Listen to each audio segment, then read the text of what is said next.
Slope के second phase में आते हैं कि लिखा हुआ है when angles is not given, when angle is not given और 2 पॉइंट्स आर गिवन। यदि एंगल गिवन नहीं हो तो क्या करेंगे? कोई भी लाइन एक्स के साथ एंगल बनाती है तब आप स्लोप निकाल देते हैं। सपोज करिए एंगल नहीं है, उस केस में अगर एंगल नहीं होगा, यदि एंगल नहीं होगा तो उस केस में क्या होगा? 2 पॉइंट्स दिया हुआ होगा। एंगल नहीं देगा 2 पॉइंट देगा, या 2 पॉइंट नहीं होगा तो एंगल देगा। तो एंगल देगा तो इसके फर्स्ट फेज में आपने स्लोप के विषय में पढ़ा, तो सेकंड फेज में आइए स्लोप का सेकंड फेज क्या है? यदि एंगल नहीं हो 2 पॉइंट हो तो क्या किया जाए? ये भी अच्छा टॉपिक है समझने के लिए, कृपया ध्यान से समझें। स्लोप का कुछ अपने आप में टॉपिक होगा। सपोज करिए यहां पर कोऑर्डिनेट एक्सिस खींचा हुआ है कुछ इस तरह से, हालांकि हमको सिर्फ फर्स्ट क्वाड्रेंट से मतलब है भी, तो फर्स्ट क्वाड्रेंट यहां पर ड्रॉ किया गया। ये X axis and this is Y axis, ये वाई एक्सिस है। 2 पॉइंट गिवन है, एंगल नहीं होगा। मानकर चलिए एक लाइन है कुछ इस तरह, और ये पॉइंट मानकर चलिए ए जिसका नाम x1 y1 होगा, और ये पॉइंट B जिसका नाम x2 y2 होगा। तब कहेगा स्लोप निकालिए। इस बार तो एंगल नहीं है। ये लाइन अगर आगे एक्सीड भी कर दिया जाए, बढ़ा भी दिया जाए, x को कट भी करेगी तो वहां पर आपको एंगल नहीं मिलेगा। यहां पर 2 पॉइंट गिवन है, तो क्या करेंगे? ज्योमेट्री कहता है, कोऑर्डिनेट ज्योमेट्री कहता है किसी भी पॉइंट का ज्योमेट्रिकल मीनिंग पता करने के लिए उस पॉइंट से एक्स एक्सिस पर नॉर्मल ड्रॉ करते हैं। इस पॉइंट का मीनिंग पता करना है तो यहां से एक्स एक्सिस पर नॉर्मल ड्रॉ करिए।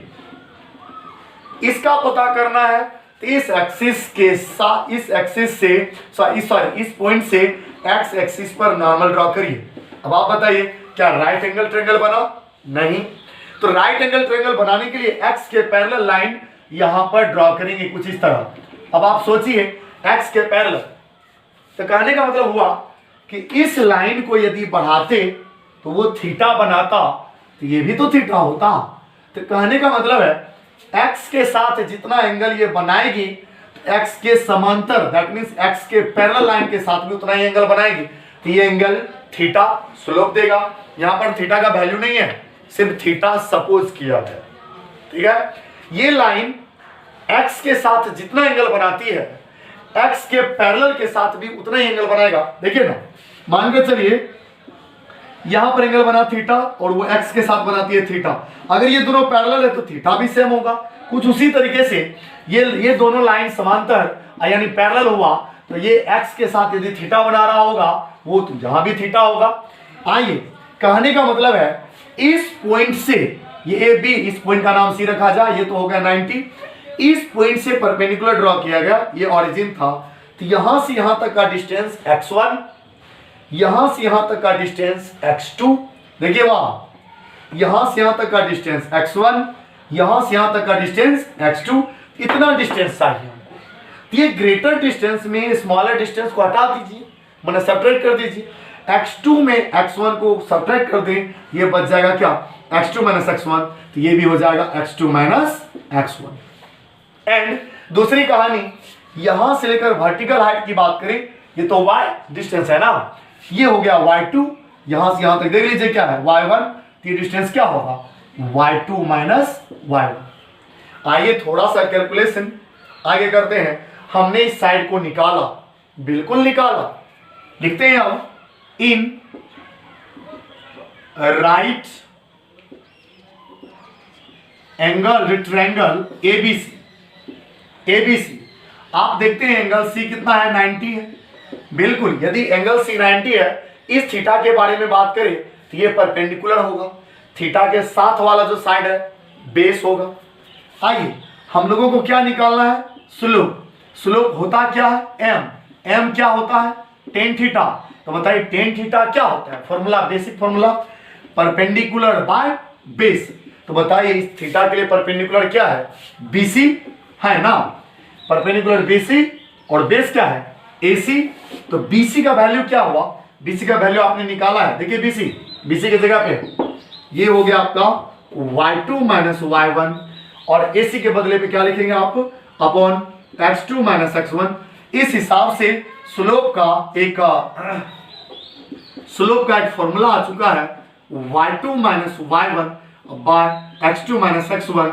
यानी यदि आपके पास एंगल नहीं हो, 2 पॉइंट हो, इसका अप्लाई करिए, काम फिनिश। कहने का मतलब है स्लोप निकला तो tan थीटा के हेल्प से, लेकिन tan थीटा के हेल्प से हम लोग क्या कहां पहुंच गए, कोऑर्डिनेट ज्योमेट्री, दैट मींस उस पॉइंट पर। तो स्लोप इज इक्वल टू हो गया y2 minus y1 upon x2 minus x1।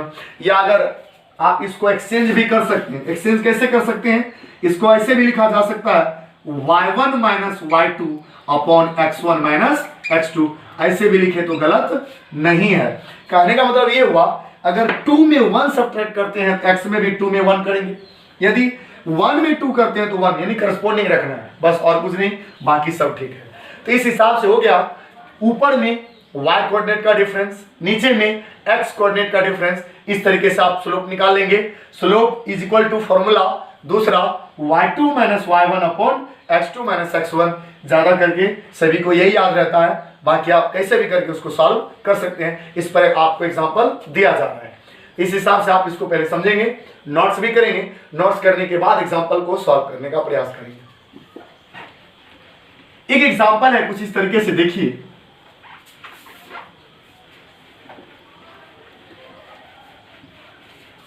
कि मानकर चलिए ऐसा एक पॉइंट है ए बी, या पी क्यू लीजिए, नाम चेंज करते थोड़ा सा। एक पॉइंट है कुछ इस तरीके से ए बी, और ये आपका 4 5, ये आपका 6 और 7। हम कहेंगे इसका स्लोप निकालिए, तो यहां पर आप लिखेंगे slope of A B, formula याद है अभी just, y2 minus y1 bye x2 minus x1। तो y2 ये x1 y1, पहला x दूसरा y, x1 y1 x2 y2। इस हिसाब से बताइए क्या होगा, y का डिफरेंस ऊपर में 7 माइनस 5 एंड अपॉन 6 माइनस 4। अब देखिए क्या हुआ, 7 माइनस 5 कितना हो गया 2, 6 माइनस 4 2, और कैंसिल हो गया 1। इस तरीके से हम लोग फाइंड आउट करते हैं। एक एग्जांपल और, बहुत आसान है, ज्यादा मुश्किल नहीं है, आप उतना नहीं सोचेंगे। ये मानकर चलिए mm है, और ये है -2 3, ये मानकर चलिए 4 माइनस 5, कुछ इस तरीके से। यहां पर आपसे पूछे फिर से कि स्लोप ऑफ mn निकालिए, तो बताइए formula y2 minus y1 upon x2 minus x1। तो बताइए y2 -5 -3 होगा ना, -5 ये -3, तो -5 उसी में एक फॉर्मूला का, 4 -2 4 -2। देखिए 4 में आपको -2 को सब्ट्रैक्ट करना है, इस हिसाब से हो गया -8, 4 -2 क्या हो गया 4 + 2 ना। इस हिसाब से आप इसको लिख सकते हैं, इधर हटा के लिख देते हैं -8 अपॉन 4 2 6 हो गया। अगर कैंसिल हो तो कर सकते हैं, 2 से 4 और नीचे 3, यानी क्या कहने का मतलब है स्लोप नेगेटिव पॉजिटिव 0 सब कुछ होता है। इस तरीके से 2 पॉइंट गिवन हो तो आप आसानी से सब्ट्रैक्ट करके बस y कोऑर्डिनेट का डिफरेंस अपॉन x कोऑर्डिनेट का डिफरेंस करस्पॉन्डिंग करेंगे, आसानी से स्लोप निकल जाएगा। इसका यूज हम आगे फिजिक्स में करेंगे, इसको आप रिवाइज करें। Thank you.